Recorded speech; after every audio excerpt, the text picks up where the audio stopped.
களி ஊரே திரண்டு திருவிழாக்கு போகுது, நீங்க மட்டும் இங்க இருந்தா என்ன அர்த்தம்? பாப்பா, மனசுக்கு நிம்மதி இருக்கிறவங்களுக்கு தான் தேரும் திருவிழாவும். அதான் எனக்கு இல்லையே. இல்ல, வெளியே போனாதானே கிடைக்கும். சரி, உனக்காக வரேன். இப்படியே வா. திருவிழாவை நான் தான் பார்க்க போறேன். திருவிழாவை என்ன பார்க்க போகுது? சும்மா வாப்பா. செண்பகம்,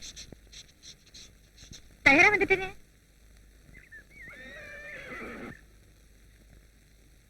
என்ன இப்படியா வரப்போற?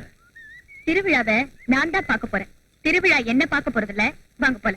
இந்த கிண்டல் குசும்பெல்லாம் உங்க பொம்பளை ஜாதிக்கு மட்டும் கை வந்த கலையா இருக்கு. அது எப்படி? புரிஞ்சு நடந்துக்கிற ஆம்பளையா இருந்தா நேரடியாவே புரிய வைக்கலாம். உங்க மாதிரி ஆம்பளைங்களுக்கு குத்தி காட்டி தானே புரிய வைக்கணும். இப்ப நான் என்னத்தை புரிஞ்சுக்கல? புருஷன்காரன் நீங்க இந்த மாதிரி வந்தா பொண்டாட்டி புது துணி கட்டிக்குவாளா? ஓ, அப்படி வேற இருக்கா? ஊரு நடைமுறையே அதாங்க. 4 சுவத்துக்குள்ள கந்தல கட்டிக்கிட்டாலும் 4 பேருக்கு முன்னாடி பட்டும் பகட்டுமா தான் போகணும். இது பொண்டாட்டி பெருமைப்பட்டுக்கிறதுக்கு இல்ல, புருஷனை பெருமைப்படுத்துறதுக்காக. புரியுதுமா. இப்ப நான் என்ன செய்யணுங்கிற? பெட்டியில புது துணி இருக்கு, போய் போட்டு வாங்க. நீ எப்படி வர போற?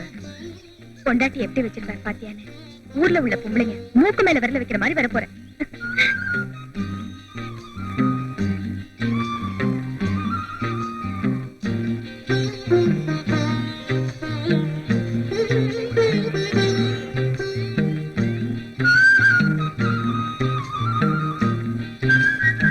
வெற்றி எனக்கு தான் வெற்றி. உனக்கு வெற்றினா எனக்கும் வெற்றி தான். போலாமா? உண்மையிலே எனக்கு தான் வெற்றி. எப்படி? உங்க 2 பேரையும் மணமக்கள் கோலத்துல வர வச்சிருக்கனே, அது எனக்கு வெற்றி இல்லையா? நிஜமா சொல்றேன். உங்க 2 பேரையும் இந்த குளத்துல பாக்குறப்போ செண்பகம் மாதிரி தங்கச்சி, உன்ன மாதிரி மச்சானி இல்லைன்னு ஏக்கம் தட்டுது காளி. நீ ஏங்குற அளவுக்கு நாங்க இருக்கோம். கொஞ்சம் முன்னால சொன்னீங்களே, திருவிழாவை நாங்க பார்க்க போறோம், திருவிழாவா எங்களை பார்க்க போகுதுன்னு. இப்படியே போனீங்கன்னா திருவிழாவே உங்களை தான் பார்க்கும். அப்படி ஒரு ஜோடி பொருத்தம். பொருத்தம் உருவத்திற்கு சந்தோஷம். சரி சரி, வாங்க போலாம். ஏதாவது தனியா பேச போறோமா? அதுக்குத்தான் நான் உன்னை கூட்டிட்டு வந்திருக்கேன். நான் கேட்க போறத மறுக்காம செய்வேன். வாக்கு கொடுக்கிறேன், கேளு. செண்பகத்துக்கு கடைசனா இருந்து அவளை காப்பாற்றணும். முடியுமா? களி. ஆமா முத்து, நான் நாளைக்கே அந்த சின்னதுரையை வெட்டிட்டு ஜெயிலுக்கு போயிட்டா செண்பகம் அனாதை ஆயிடுவான். அந்த சின்னதுரையோட விடுதலை நான் நெருங்க நெருங்க வேதனை என்னை வாட்டிக்கிட்டே இருக்கு. நீ சம்மதம் சொன்னா நான் நிம்மதியா இருப்பேன். எனக்கு புரிஞ்சிடுச்சுன்னு அர்த்தம். என்ன சொல்ற நீ? கட்டின மனைவி அனாதையா விட்டுட்டு ஜெயிலுக்கு போறமேனு நெஞ்சு உறுத்தி இருக்கும். அதை நிறுத்தறதுக்காக உங்க நண்பர் அண்ணன் ஆக்கிட்டீங்க. இப்ப சொல்றேங்க, அவர் என்ன தங்கச்சின்னு கூப்பிடலே தவிர என்னைக்குமே நான் அவர் அண்ணனா தான் நினைச்சுக்கிட்டு இருக்கேன். ஆனா என்ன ஆனா? ஒரு பொண்ணுக்கு அப்பா அம்மா அண்ணன் தம்பின்னு 1000 சொந்தங்களை கொண்டு வந்து நிறுத்தினாலும் அவ பெத்த குழந்தைக்கு ஈடாகாதுங்க. கேள்விப்பட்டதுல கழுத்து புருஷன் சோறு போடாட்டாலும் வயிற்று புருஷன் கஞ்சி ஊத்துவான்னு. அப்படி ஒண்ணு என் வயிற்றுல உண்டாயிருந்தா கூட அதை பார்த்து நான் சந்தோஷப்பட்டிருப்பேங்க. என் புள்ள கொலகார மகன் ஒரு பட்டத்தை சுமந்துக்க நான் விரும்பல.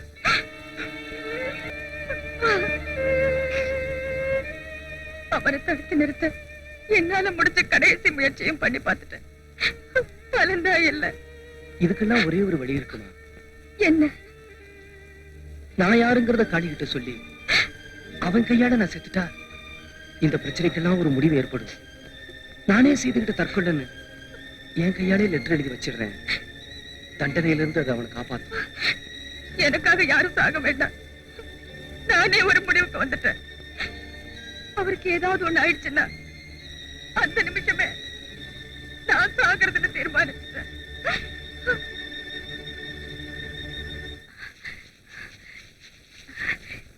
என்னங்க ஒரு சந்தோஷமான விஷயம் சொல்ல. நானும் கொஞ்சம் சந்தோஷம். பல தடவை சந்திச்சிருக்கேன். ஆனா அப்பெல்லாம் ஏற்படாத ஒரு துடிப்பும் வேகமும் இப்ப ஏற்பட்டிருக்கு. காரணம் நீங்கதான். நானா? ஆமாங்க. அந்த சந்திப்புக்கு பிறகு நிச்சயமா உங்களால எங்களுக்கு ஒரு விடிவு காலம் ஏற்படும் என் உள் மனசு சொல்லுது. லதா, உங்க அப்பாவை விடுவிக்கிறது மூலம் ஒரு நல்ல குடும்பத்துக்கு உதவி செஞ்ச மனைநரவு மட்டுமல்ல, நீ சொன்ன மாதிரி பண்ணையார் குற்றவாளியா இருந்தா அவனை அடையாளம் காட்டின பெருமை எனக்கு வரும். அது நினைச்சு ஒரு பக்கம் சந்தோஷப்பட்டாலும் இன்னொரு பக்கம் வேதனையும் பட்டுட்டு இருக்கேன். ஏன்? அதுக்கப்புறம் எங்க நாம சந்திக்க முடியாம போயிடுமோன்னுதான். உன் வாழ்க்கை ஒரு விடுகதைனா என் வாழ்க்கை ஒரு மர்மக்கதானே தான். அது எப்படி முடியும், எங்க முடியும்னு எனக்கே புரியல. அதனாலதான் என் மனசுல வீணான கற்பனைகளை வளர்த்துக்க நான் விரும்பல. அது எப்படி முடிஞ்சாலும் சரி, உங்களோடதான் என் வாழ்க்கைய முடியணும். அத மறந்துடாதீங்க.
வேட்டு சத்தம் கேட்டா காட்டு மிருகங்க கிட்ட வராது.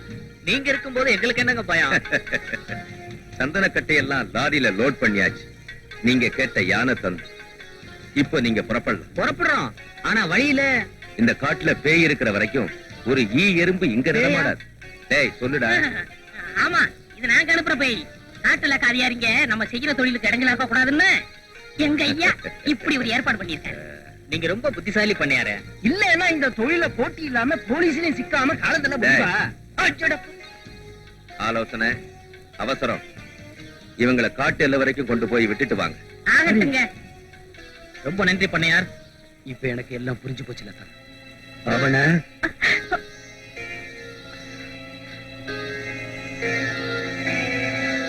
இந்த கடத்தல் தொழிலுக்கு உன்னையும் உங்க அப்பாவையும் கருவியா பயன்படுத்திருக்கான் பண்ண. நாளைக்கு அதுக்கு முடிவு கட்ட. எங்கடா உங்க பண்ண? பண்ணையா என்னப்பா பேச்செல்லாம் ஒரு மாதிரியா இருக்கு?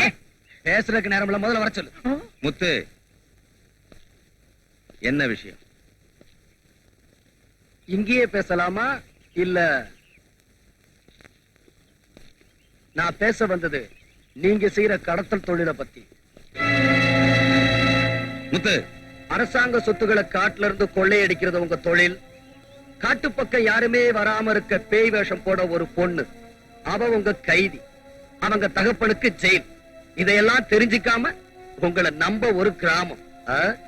இதெல்லாம் உனக்கு எப்படி தெரியும்? சத்தியம் நெருப்பு மாதிரி.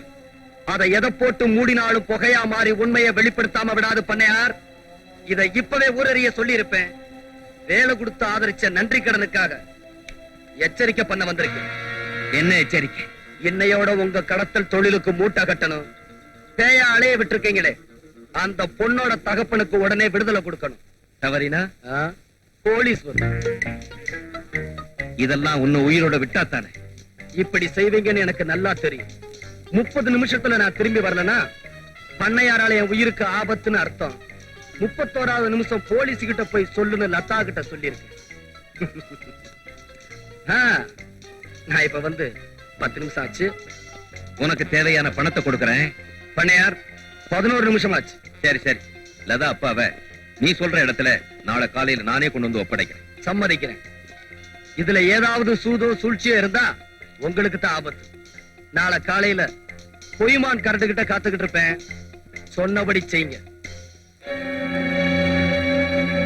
ஆலோசனை ஐயா பூச்செடி நினைச்சு முள்ளு செடியை வளர்த்துட்டா. கவலைப்படாதீங்க, வேரோட வெட்டிடலாம். அத விடியறதுக்குள்ள செஞ்சாகணும். அண்ணா, அவரை எங்கேயாவது பாத்தியா? என்ன விஷயம்? காலையில இருந்து அவர் காணும். காலையில இருந்து காணமா? எங்க போயிருப்பான்? கட்சிய காணா. இப்பதான் ஞாபகம் வருது, இன்னைக்கு நான் விடுதலை ஆகிற நாள். அப்படின்னா என்ன தேடி உன் புருஷன் ஜெயிலுக்கு தான் போயிருப்பான். ஆமாப்பா, காந்தி ஜெயந்தியை முன்னிட்டு நன்னடத்த கைதிகள் எல்லாரையும் முன்னாடியே விடுதலை பண்ணிட்டாங்க. அவன் எங்க போயிருப்பான் சொல்ல முடியுமா? விடுதலையானவங்களுக்கு விரும்புற இடத்துக்கு டிக்கெட் எடுத்து கொடுக்கறது வழக்கம். குமாரபுரம் போனதா ஞாபகம். குமாரபுரம்? நீ எந்த தேதியில விடுதலையான, எந்த ஊருக்கு புறப்பட்டு போனேங்கிற விவரம் அங்க அவருக்கு தெரிஞ்சு போச்சுன்னா நிச்சயம் அவர் சந்தேகம் உன் மேலதான் திரும்பும். அதனால அவர் வரத்துக்குள்ள இந்த ஊரை விட்டு போயிடு. போற சண்முகம், ஒரு 3 மாசத்துக்காவது உன்னோட இருக்கிற சந்தர்ப்பம் கிடைச்சதே, அந்த சந்தோஷத்தோட போறேன். ஆனா ஒண்ணுமா, அவன்கிட்ட பழி வாங்குற வெறி மட்டும் இல்லைன்னா உனக்கு அவனை விட சிறந்த கணவன் அமையவே முடியாது. அவர் இத்தனை நாள்ல கொஞ்சமாவது இழக்கிருந்தாருன்னா நீதான் என் அண்ணன், அவங்க அப்பாவை நீ எதுக்காக கொலை பண்ணேங்கிற விஷயத்த எடுத்து சொல்லிருப்ப. கடைசி வரைக்கும் அதுக்கு இடமே இல்லாம போச்சு. உன் விதிப்படி நடக்கட்டும்னு சொல்றத தவிர நான் சொல்ல வேற என்ன இருக்கு? வரமா? நில்லுண்ணா, எங்க போற? எங்கன்னு இன்னும் தீர்மானிக்கல. நான் எங்க போனாலும் நாளைக்கு தான் போவேன். ஏ, என்ன நம்பி 2 உயிர்கள் இருக்கு, அவங்களை காப்பாற்ற வேண்டிய கடமை எனக்கு இருக்கு. ஆனா நிச்சயமா நான் போற வரைக்கும் உன் புருஷன் கண்ணுல படவே மாட்டோமா? தைரியமா இருமா. என்னஜமா எடுத்து துப்பாக்கி உள்ள வச்சுட்டீங்க? அந்த முள்ளு செடியை நாம வெட்டி எறிய வேண்டிய அவசியம் இல்லை. என்ன சொல்றீங்க? அதை வெட்டுறதுக்கு தான் கத்தியும் கையுமா அலைகிறான் காளி. அவனே அந்த காரியத்தை முடிச்சிருவான். எங்க காளி போயிட்டு வர? ஜெயிலுக்கு. ஓ, உங்க அப்பனை கொண்டவனை தேடி போனியா? ஆமா. அவன் அங்க இருந்திருக்க மாட்டானே. அது எப்படி உங்களுக்கு தெரியும்? எதிரிய வீட்டுல வச்சுக்கிட்டு நீ எங்கேயோ போய் தேடிக்கிட்டு இருந்தா எப்படி கிடைப்பான்? நீங்க யார சொல்றீங்க? முத்துங்கிற பேர்ல உன் நண்பனா, உன் பொஞ்சாதிக்கு அண்ணனா, உன் வீட்டுல இருக்கானே, அவன்தான் உன் விரோதி. அது மட்டும் இல்ல, அவனுடைய சொந்த தங்கச்சி தான் செம்பகம். இருக்கவும் முடியாது. அவன் அப்படிப்பட்டவன் இல்ல. போய் உன் பொண்டாட்டிய கேள். அது உண்மைன்னா காட்டுல தலைமறைவா இருக்கிறவனை தீர்த்து கட்டி. என்ன சொன்னீங்க? எனக்கும் உங்க நண்பருக்கும் கள்ள தொடர்பு இருக்குன்னு சொன்னேன். அவரை என் அண்ணன்னு சொன்ன அதே வாயால இப்படி ஒரு அபாண்டத்தை சுமத்துறீங்களே, கடவுளே! நான் ஜெயிலுக்கு போயிட்டா நீ அவனோட வாழ்க்கை நடத்துறதா முடிவு பண்ணிருக்க இல்ல? ஐயோ, இன்னொரு தடவை அந்த வார்த்தையை சொல்லாதீங்க. அவர் என் அண்ணன், கூட பிறந்த அண்ணன். அப்ப எதுக்காக இதை இத்தனை நாள் நீ மறைச்சு வச்சிருந்த? என்ன நெஞ்செழுத்துறது இருந்தா நீ இதை என்கிட்ட இருந்து மறைச்சிருப்ப. மறைச்சங்க, நீங்க 2 பேரும் சந்திக்கவே கூடாதுன்னு தான் நினைச்சேன். ஆனா நண்பர்களா வந்து நின்னுட்டீங்க. ஆடும் புலியும் எத்தனை நாளைக்கு தான் நட்போட பழக முடியும்? அதனாலதான் இப்படி ஒரு நாடகம் ஆட வேண்டிய நிலைமை ஏற்பட்டுருச்சு. இதை கண்டுபிடிக்கதான் நானும் இப்படி ஒரு பழிய மேல சுமத்தினேன். அவனே நான் உங்களை போக விட மாட்டேன். என் லட்சத்துக்கு நீ தடையா இருந்த உன்னை வெட்டி எரியவும் தயங்க மாட்டேன்.